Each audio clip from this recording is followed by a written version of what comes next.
Well, good morning, everybody, and it's a pleasure to talk to my good friend, Karen Bushy, who I have known.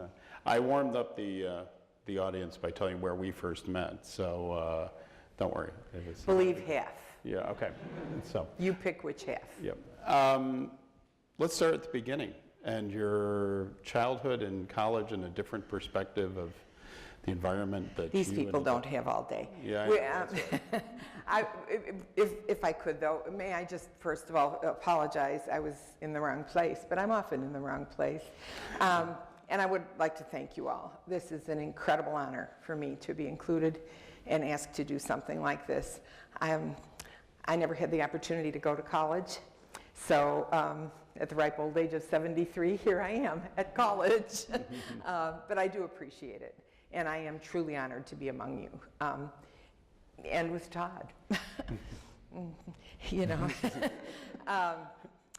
Well, I am native Chicago and born and bred on the south side of Chicago. We were, the euphemism we used then was the working poor.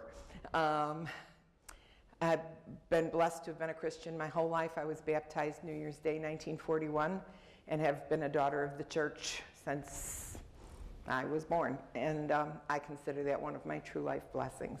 I've never not been part of the church. I'm the oldest of three children. My mother's the youngest of 7. My dad, one of 6 boys. So big, happy German Lutheran family. I did not have the opportunity to go to college, I said, because we didn't have the money. I had to help with the kids coming up behind me so they could stay in high school. I had earned a scholarship to the University of Illinois, but I couldn't take it because I didn't have the courses that you need to go to college, because nobody told me what you need to go to college. And my parents didn't know, so they couldn't help me. I went to a large Chicago public high school that had one counselor for each grade level, and there was 700 and some in our class. So it is what it is. And you registered when you registered for your classes, the boys registered first, then the girls, and you registered in alphabetical order. So a girl with the last name starting with the letter S didn't get a lot. And I had gone to a little tiny Christian school, and we didn't do a lot with curriculum. We sang a lot. I was in the choir that sang for the Lutheran Hour. And I'm a good speller. But other than that, we didn't do things like algebra. So when I got to high school, they said, well, there's no more sections of algebra left, so you can't take algebra. It's fine with me because I didn't know what it was. Okay, so I went as a sophomore, and this woman is standing there writing A plus B equals on the board, and I'm like, 3, because A is 1, B is 2, C is 3. Why are you using letters instead of numbers? So the guy, they sent for the bookkeeping teacher, patted me on the head, only guy to ever get away with that. Said my math credits would be a bookkeeping class, and that was the end of that. So when it came time to go to college, the colleges, U of I didn't accept bookkeeping as a math class. So I wasn't able to go. So I went to work. I actually started working when I was 14 years old, because in Chicago you could get a work permit at age 14 if you had straight A's. So my 14th birthday party was at the Chicago Board of Education getting a work permit. And the next day I went to work for the Jewel. And one way or another, I've been working ever since. So where do the seeds of leadership come from in your life in there? So in that kind of interesting sort of, you weren't pushed along, you were sort of pushed, I won't say pushed down, but certainly suppressed. But sometimes pushed down, but some of it I think is observational, and some of it I think is really God's gift, you know. We're told so many places in Scripture about all the places, the gifts that we're given. And he says, to whom much has been given, much will be required. We've all heard it a zillion times. And I think often we think that means money. It doesn't say money. It says to what you've been given. And if what you've been given is some speaking ability or you know, whatever your talents are, God expects you to use those. In second grade, we were doing a school play, and it was Snow White, and all the little girls wanted to be Snow White. Well, I took a look at it. They were going to have 3 Snow Whites, one for each act of the play, so they could spread it around a little bit. And she got to wear the little yellow dress. All you girls remember Snow White's outfit, right? The role of the evil queen got to wear a white silk dress with gold sequins on it and a crown and a cape. And you got to be in the whole play. I volunteered to be the evil queen. I had the best part in the whole play. So, you know, some of it's early on looking for opportunities, even when the opportunity is to be the evil queen. But I think some of it is survival. I saw early on my folks struggled to survive emotionally as well as physically. And when sometimes dinner is mayonnaise on a piece of bread, you figure out there's got to be a better way to do this. And I couldn't, like I said, I couldn't go to school, but one of my father's younger brothers gave us a set of encyclopedias. They were beautiful, burgundy leather, all tooled and everything, a set of 26 of them. I read through the set of encyclopedias. Those encyclopedias were my most treasured possession, because we didn't have a car, so it was hard to get like to the library or anything like that, and the school didn't have one. So I read a set of encyclopedias. So some of it, I think it's making your own opportunities and deciding, is life going to beat you, or are you going to figure this out? And I said, when dinner's some mayonnaise on a piece of bread, you figure out that you're going to figure it out. As a sidebar here, I warned you that I told you where we first met as your younger elder. You know. You told that? Oh. I did. Yes, I did. But there's an interesting connection with our founding pastor of our church. Indeed. And his connection to Trinity. Indeed. Dr. Arthur DeCryder. Maybe just as a sidebar, say a word about Dr. DeCryder. And those of you who've looked at the history of Trinity know that Dr. DeCryder was one of the moving forces behind the founding of this college. Right, and he also founded the church where Todd and I met. I think you all are perhaps, hopefully, aware of Christ Church of Oakbrook. And Dr. DeCryder was a wonderful influence in my life. And I think that how we ended up there is kind of part of the saga, and that is my husband was Hungarian Reformed, came to this country as a 17-year-old, and not speaking English or anything like that, belonged to the Hungarian Reformed Church, and not a whole lot of those around the area, can I just say that? And we moved to Oakbrook, and okay, where are we going to go to church? And so I just started church shopping, and the very first Sunday happened to wander into Christ Church, and 28 years later, we were still there. Formed an incredibly warm and wonderful friendship with Dr. DeCryder, both as a personal friend as well as my pastor.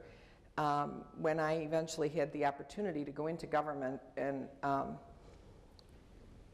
really wanted to think about that, he blessed the whole idea, which was important to me because I'd been doing a lot of church work. My husband and I were presidents of the couples club, and we did all the Christmas decorating at that church, which if you've ever been there, you know it's an enormous facility, and we did all of that, just the two of us. And you know, we had a lot of our own little projects that we did. I taught a lot of classes there and all, but you can't do that and run a village like Oakbrook all at the same time. And I talked to Reverend DeCryder about it, and he said, you know, sometimes people are so busy doing church that they forget to be the church. And that really hit me hard, because so many times we are too busy doing church, and we just do all the things. But are you being the church? He said, you have an opportunity to be the church out in the public. He said, and I really hope you'll do that. So he released me from my obligations at Christ Church. I mean, obviously we still went there and still did a few things, but that kind of total immersion in helping at the church, he released me from that so that I could move on to public service.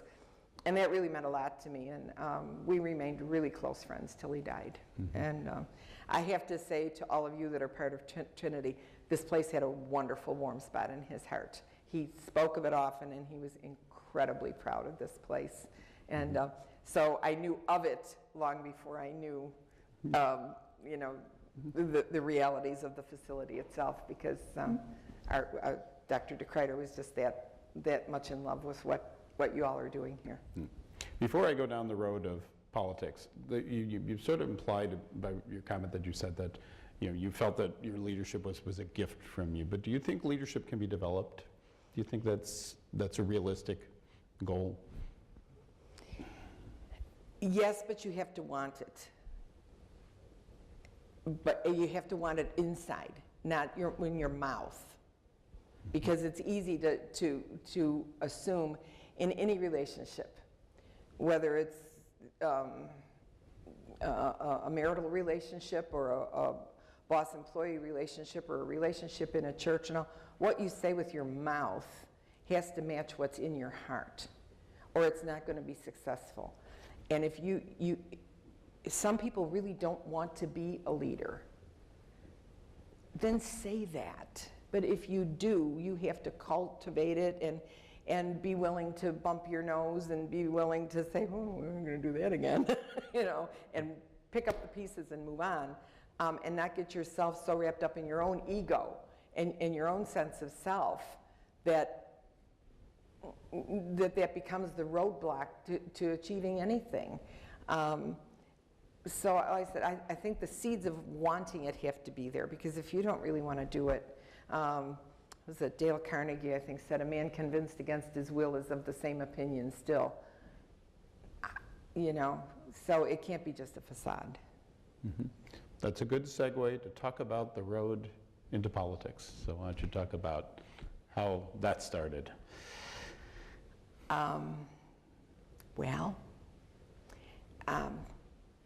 I guess I've always been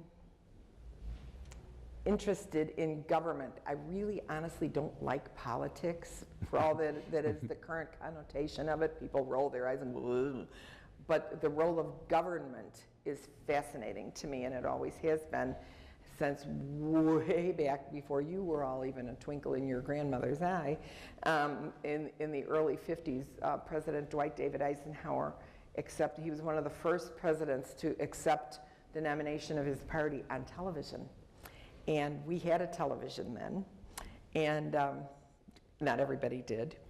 And but President Eisenhower, well, it was General Eisenhower, then gave his acceptance speech, and I was stunned by it, because he talked about the consent of the governed, but the incredibly heavy burden on those who do govern, those who are chosen to govern, and what their obligation is to the people who have chosen to give them their life, really. And it just impressed me, so I never forgot it. And so as I moved on through after high school and went to work, got involved with a group called Young Republicans. They didn't do a lot of government stuff, but they had the best parties. But from that, I got to meet some people in government, and it kind of spurred on from there. But it was a lesson to me later in life. Words mean something. All of your words mean something. You never know, in just an offhand comment that you may make, whether it's in the bookstore or here or at home or in a relationship or whatever, you never know what words you say are going to inspire someone or cut them down. Words mean something. And it can be personal words, looking at somebody in the face, or it can be on this newfangled thing called television. And Eisenhower's words meant something to me, and I've just never forgot that, the duty of those who govern to those who consent to be governed. And that's really where it started. It came more to reality when we moved to Oakbrook. My kids were in preschool and first grade. My son Jim was in first grade, my daughter was in preschool, and my husband we owned a car dealership, and he was gone the proverbial 8 days a week trying to make this work kind of career time, and I was blessed to be stay-at-home mom, but we agreed that our division of labor would be that I would do church and civic things, and he would work and like support us, and so that's what we did, although he did his share of church work too.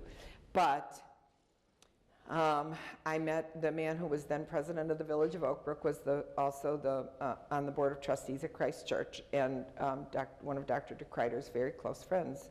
His name was George Howell, and he was running for re-election as president of the village. And I met him at church, and I just told him, I said, yeah, I don't know anybody here, we just moved here, but I'd be more than willing to help you get elected, because I thought it was so exciting that a Christian man that I saw in church every Sunday and such a devoted member of the church was willing to be in government. And so I worked on his campaign. He was successful, was reelected, and he said, well, are you interested in going on in government? And I said, yes. He said, what would you like to do? I said, I want your job. Because why would you want to be number two? You know, I mean, it's like being the evil queen. You know? I mean, so he said, bless his heart, he's now passed on, but he said, well, if that's what you would like to do, we'll help you get started. And he appointed me to the Oakbrook Plan Commission, and that was my start in actual functioning within a specific sworn role in government, and that was in 1975, I think, or close. Yep. So then that So was his last job? I was on the Plan Commission, then I became the senior member of the Oakbrook Plan Commission. And that was when we were building the village. You know, McDonald's built their big campus, and we were bringing in big subdivisions and all that sort of thing. And then I ran for trustee, which is analogous in some of the communities you live in to alderman. It's kind of the same thing. And I did that for 6 years, and then decided that I wanted to be president of the village. So I ran against two men, killed them, just killed them. And then was reelected 2 more times after that. And while I was president of the village, I was also elected to be president of the DuPage Mayors and Managers Conference, which is all 34 towns in DuPage County, representing them in Springfield and Washington. And then I was also vice chairman of the Stormwater Control Committee for the county, and on the Emergency Management and Disaster Mitigation Committee in Springfield, and then traveled to Emmitsburg, Maryland, and taught quite a bit at the Fire Service Academy in the Catoctin Mountains in Maryland for doing emergency management work. So, you told me a story about your first month in office, about what you discovered. yeah. And then and how that set apart how you were going to manage the office in the city. Can you retell that story? Sure. No matter how prepared you think you are for the top job in any organization, the day you actually put your backside in that chair and you sit there and you go, what have I done? Because if you're paying attention at all, the enormity of the responsibility, we had at that time, $31 million budget and 167 full-time FTE employees, and it's a big responsibility. And if you're paying attention, you can't help but be taken aback a little bit by it, because you realize the enormity of that lives depend on you making right choices. I knew most of our department heads because I said I'd been a trustee for about 6 years. And I think it goes to some of Todd's earlier questions about leadership. I think you have to decide what kind of a persona you're going to project. And for me, I can't lay this on anybody else, but for me, I think it's important to live the faith you proclaim. Do you mean it, or are you just saying those words? Do you really, really mean it? And if you really, really mean it, then you have to live the faith you said you proclaimed. Otherwise, it's just blah, blah, blah coming out of your mouth. And so I tried hard to do that. And when I took office, the very first day, I told I only met with the staff. I'll just meet with you for less than 5 minutes. And the village manager said, oh, you can't say anything meaningful in 5 minutes. And I said, well, I can. I don't like to. I like to just talk and talk and talk. But I said, I can talk in less than 5 minutes. And I'm going to tell you this. This is what I told the senior staff. I said, I will never lie to you. And I will never lie for you. You will never be asked to lie for me. You know, she's not in, she's not here. There's 2 tons of green Buick sitting out there. Who brought that? Yes, she's here. You know, that's hard on a staff to lie for the boss. Because then if they lie for you, then they can lie to you. And I told them, I said, you will not lie to me, but you will never be asked to lie for me. I said, but if you ever lie to me, I will get you. And then I asked the police chief if it was homicide if I killed somebody in the village hall, at which point he almost fainted. Oh, you can't say that, you know? But I meant it, and they knew I meant it. So when we had this big swearing-in party and all, my son asked some of them, did she give you the thing about lying? And they're all, oh, yeah. He said, let me tell you something. She meant it. And they're all going, ooh, you know? So you try hard to live the faith, and believe me, it's not to perfection. What fool among us thinks we can do that? But you try.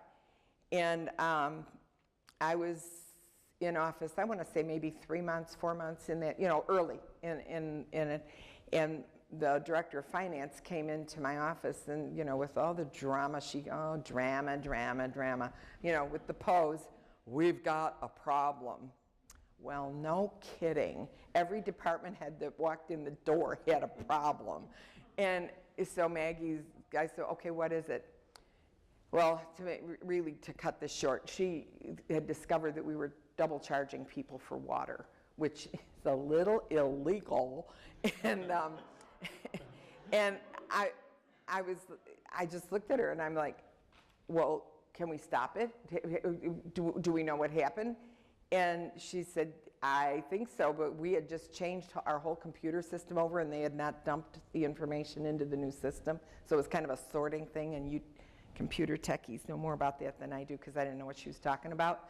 But I said to her, the very first thing is, how do we pay the money back? And she's like, I knew you'd say that. And we went on to it and did it. And there was $783,000 that we owed people for the double charging. She went back and found it all. We gave full restitution plus interest back to everybody that we had stolen the money from, because when you present somebody with a bill, back to Eisenhower's statement, they have the right to expect that their government's being honest with them. And when they're not, they're lying. You can give all the euphemisms you want. It's a lie. And you're stealing. When you take money that isn't rightfully yours, which is what we were doing, we were stealing. And we had to pay that back. So we called several brokerage houses and 2 accounting firms from outside the village and asked them to develop a percentage and an interest rate, a fair and honest one. And we paid the money back plus interest, the interest earned, not one lawsuit. And that one would have been a humdinger. But it ended up on page 6 of the local paper as a non-event. But it was a way, I think, to show the staff and to show the residents that we meant what we said. We were going to run an honest government. And if that meant fessing up, and this, it turned out, I mean, obviously it'd been going on for a long time, but we stopped it and went on with it. But I think the other great lesson was to my staff. I said, I don't care what kind of mistakes you make. I don't care what you don't know, what you don't understand, what you dropped, what you broke, what you messed up. Tell me about it. We can fix it. Just don't lie to me. Tell me the truth. And then we can go on from there. We can build, we can learn, we can fix, we can glue, we can do whatever has to be done. But we do it from a base of honesty. And for the 12 years I was in office, I have to tell you, I was proud to be able to go to Springfield or Washington and say, I stake my public reputation on the honesty of my staff. And there's not a whole lot of leaders that can say that, and especially in government. And I was proud to say that for all 12 years I was there. Versus, let's say, the head of a company, where there's a pretty narrow focus. Do you think it's different to be the president of the village? Do you see different constituencies, different goals going around? And so does that mean you have to be different style leadership with different constituencies? Or is it, nope, this is the way we're going to do things? And do you think it's, you see what I'm getting at? Is it different, say, being head of a company versus, say, head of a village? Yes. Okay. When I took over as president of the village, I think it was fair to say that amongst all the department heads was a little bit of competition. They're competing for budget dollars, they're competing for your time, they're competing for recognition in a system that doesn't do much for recognizing. Government workers are pretty much scorned people, and that's unfortunate. They don't all deserve that. And so it's a difficult arena. Because then, I went home and our other arena was, I said my husband owned a car dealership. So there are my children. Their mother's a politician and their father's a used car dealer. and they're nice kids. Oh, who saw that coming? But anyway, I started to think about how do you build a team out of that kind of disparity? And especially when you've got several departments working 24/7, running in some pretty hot situations, police, fire, paramedics, that kind of thing. Dealing with a lot of the type A personalities that live in town. We have no type Bs, they're all type As in Oakbrook. Do you know who I am? Yes, I do, but you still have to follow the law. For those of you who don't know, Oakbrook is loaded with gated communities. So. No, we just have 4, but we have gated minds. Yeah, oh, did I say that in the microphone? Anyway. See, you're so distracting. Yeah, I'm sorry. I tried to think about a way to meld the staff into the kind of team that I needed them to be. And sometimes we reach, especially when you're in charge of something, the temptation is to reach for the grandiose. There's got to be big plans, there's got to be big ideas, there's got to be big ways to do this. Sometimes not so much. The very best thing that I did, I think, and history bore it out, for that staff was the thing we instituted about that same time frame, about 3 or 4 months into the mission, staff lunch. First Wednesday of every month, all of the department heads were expected to be with me for staff lunch. No excuses, no, well, I'll send somebody. No, you won't send somebody. The department heads will all meet for staff lunch. The only out was if you were on vacation and out of town. You don't book another appointment in, you don't do staff lunch. Oh boy, did I hear the whining. All right, they're too important for that, you understand. They have work to do. I understand that. I do too. Staff lunch, Wednesday at noon. Got it? Oh my goodness. Well, so now you've got the police chief sitting next to the librarian. Not a lot in common, okay? And you got the chief financial officer sitting next to the public works director who's there in boots and jeans because they've just been out on a water main break. Not a lot of meaningful conversation went on those first months, can I tell you? Because they were all in competition with one another. My mission to them was, you're not in competition with one another, you're here to support one another. You are all equally important to make this thing work. And it's not going to work if we're not all working well at what we're here to do. So the staff lunch had no agenda. It wasn't a meeting, we didn't talk about village business. I wanted them to get to know each other as people. They became friends. All of it, you know, when you're sitting there eating, after a while you just, so, are you married? Mm-hmm. Are you? Mm-hmm. Do you have kids? Mm-hmm. How many do you have? I didn't say I had kids. Let me tell you something. By the end of the 12 years, our last staff lunch, I get truly teary thinking about it. That thing went on for almost 4 hours. Nobody wanted to leave. The tears and the laughing and the hugs and the caring about one another. It was the most incredible experience, I think, of the 12 years, because we had taken a staff that really was struggling to not be in competition with one another, to a band of brothers and sisters that decided that working together they could become the best in the business, and they really were. And I have to tell you, it started with staff lunch, because they got to see each other as people, and they realized that most of them were Christians, not all. Most of them were parents, not all. Some of them, oh boy, they started sharing about struggling with in-law problems and budget problems and the miscreant kid, and oh, what are you gonna, but they all of a sudden started seeing each other as people. And they started learning how to pray for one another. Not all of them, obviously, but it melded them into a team that I have no shyness in sitting here telling you, probably the best municipal government we'll ever see. And I really think it was because they formed that kind of a teamwork. That is applicable in any arena you choose to work in. You can have people with their teeth set at one another and in competition all the time, or you can blend them into a team that's going to be meaningful, and truly the sum is greater than the parts. And that is really what happened with that team. And I will go to my grave proud of that part of it.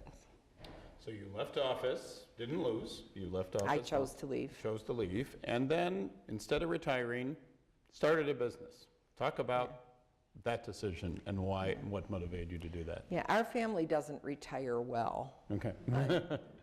After I left office, and I think it's important to say this too, I left office because 2 women got on the village board. They were elected, and the village manager and I tried for 2 years to teach them about ethics in government.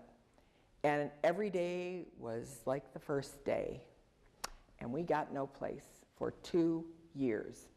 And after then having spent 26 years in government with what I felt was a reasonably good reputation, having done some good work there, I decided these 2 chicks weren't going to pull my name down with their shenanigans, so I chose not to run again. I mean, we tried everything we could for 2 years to get them to understand ethics, and it wasn't working. And so I left. And I left with my reputation intact and moved on. I felt that I had given it more than a good effort, and maybe that was just the Lord's message to me that it was time to go do something else. But I just refused to be dragged down by people who could not understand what it meant to be ethical in government. And I just walked away. So I didn't run again. Then I stayed home for a while and cleaned my house. And then I went to work for a bank for a couple of years. It was wonderful. It was part-time. I got to pick my hours. I had a gorgeous office and business cards and a title and a very nice salary. And no, Todd can laugh about this because he knows I know nothing about banking. Numbers and I are not friends, okay?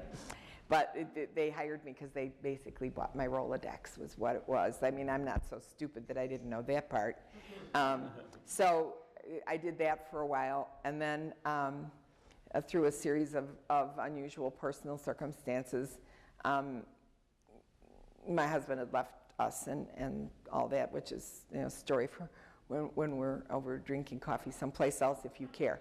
But I decided to buy a scrapbooking store. And so I own now the largest and about the only independent scrapbooking store in the Northern Illinois.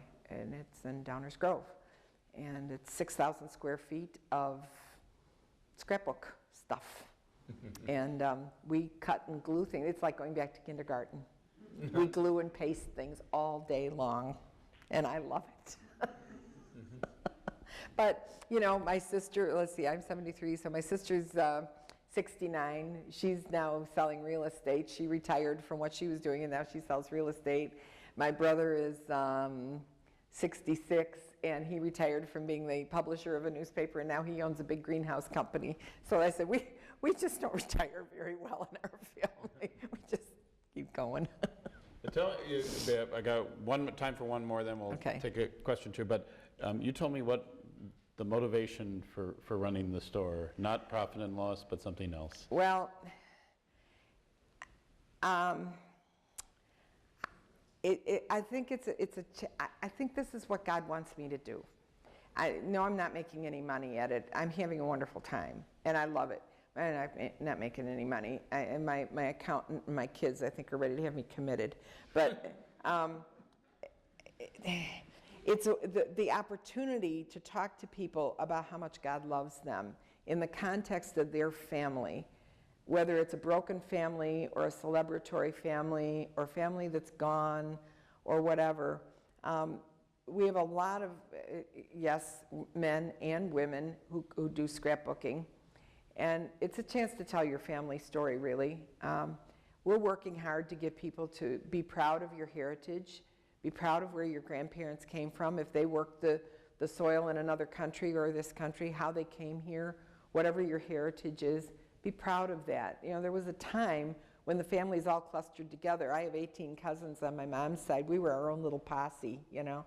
But we all knew the family stories, and we all knew, you know, many of us went to church together, and there, faith was an integral part of the family story. That's kind of fading in today's generation. And Memories and Beyond, which is the name of my store, is a facilitator of that, an opportunity for people, and it's not a religious store. I mean, we have a religious section, but it's just that whole idea of being able to be proud of who you are, be proud of what you've come from. And I think, for me, God wants us to recognize our heritage. All through the Bible he talks about that, especially in the Old Testament. And I'd like to think we're trying to continue some of that. You know, none of us is just a standalone person. You are the sum total of a whole lot of people who work very hard for you to be sitting in this room today or doing whatever it is you're going to do this afternoon. And I think we need to celebrate those people and honor them for who they are and what they are, what they've done. None of us got here by ourselves. You know, and you can work real hard. You can surpass all the things that your family has done. And yes, it takes your own initiative and strength from within you. But I think you miss a great part of the self that God made if you don't recognize what you've come from and celebrate that. Be happy to and proud to pass that along to your succeeding generations. You're an important part of that. You're an important part of God's story. And I'd like to think that we're facilitating some of that in our little corner of Downers Grove. Yeah, it's just not a store. You have scrapbooking nights where you have women yes. coming for hours to work and on men their scrapbook. too. Yeah, so The deputy chief from the city of Skokie, which is a north suburb for those of you that aren't near here, a very large man, as a matter of fact, brought his scrapbook in that he just finished of his career as a Skokie firefighter. Probably one of the most beautiful scrapbooks I have ever seen of a person's career. So well done, I decided I didn't want to show him mine. I thought, well, we'll just celebrate yours. But you know, most of the world's great artists were men, hello.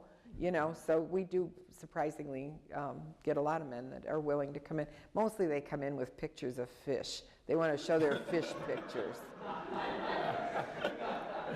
Yeah. We're going to play poker. I want to show the guys these pictures of all the big fish we caught when we were in Wisconsin. Can you make these fish look bigger? I'm like, sure. But we do have fun with it.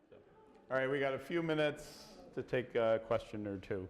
So Actually, we have a long time because I've arranged to have the door locked and you can't leave for a really long time. so. Advice you have for those of us who are tired of the political climate, especially in Illinois, but Gee, I don't know what you're talking about there. Well,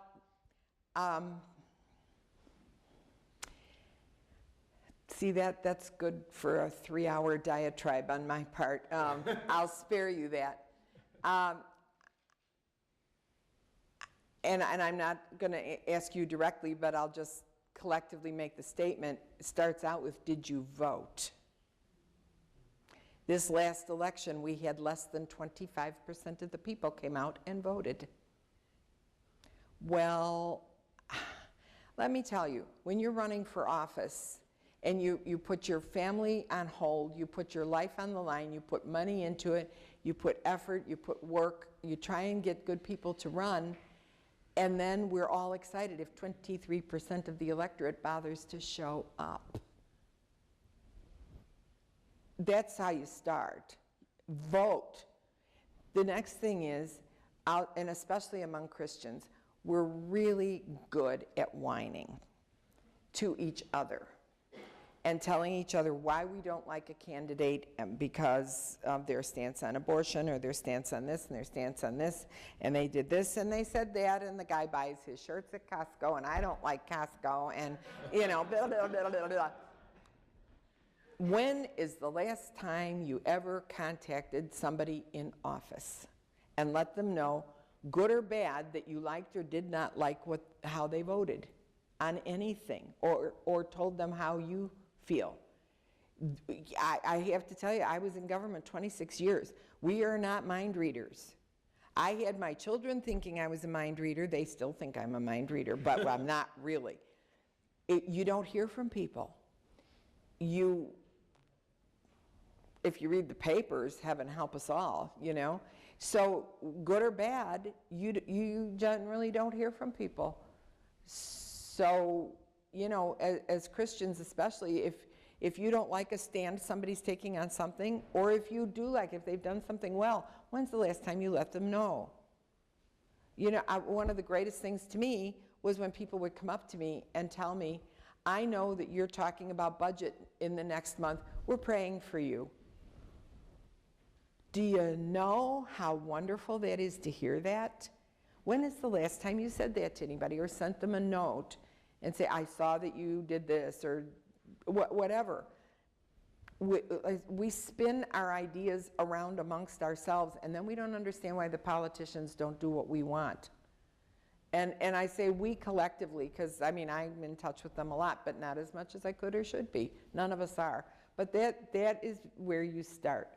And the second thing is, I think we look for a level of perfection. You know, Jesus isn't running for office. He's not. He's not here right now in body. At least I don't think he is. You know, so we're so, oh, I'm not voting for that lady because, you know, back in 1971, she said this and this and this. Really?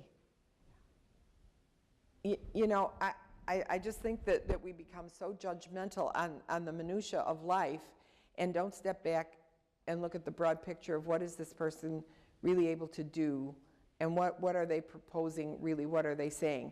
We vote for them because they're our neighbor. We vote for them for skin color. We vote for them because they go to our church. I had a lady who came up to me and told me she would not vote for me.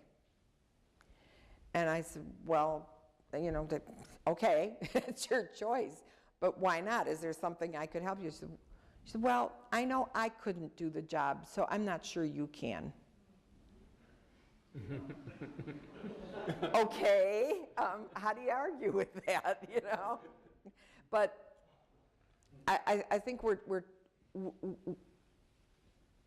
the Bible tells us, you know, it talks about taking the log out of our own eye, you know, and we look sometimes for perfection in a politician that is unreal. So what happens is the good people say, forget get it. And you end up with the bottom of the barrel. And then you end up with people who don't have the ethical standards and who don't maybe measure up even in a broad brush way to what you would expect. But, you know, are we looking for perfection in a politician that we don't even expect in our own self? I mean, I think there's a lot of questions that, and especially the Christian community has to ask, because we're brutal on, the Christians are brutal on candidates, but then we don't vote. I'd like to thank Karen for joining us for this conversation on leadership.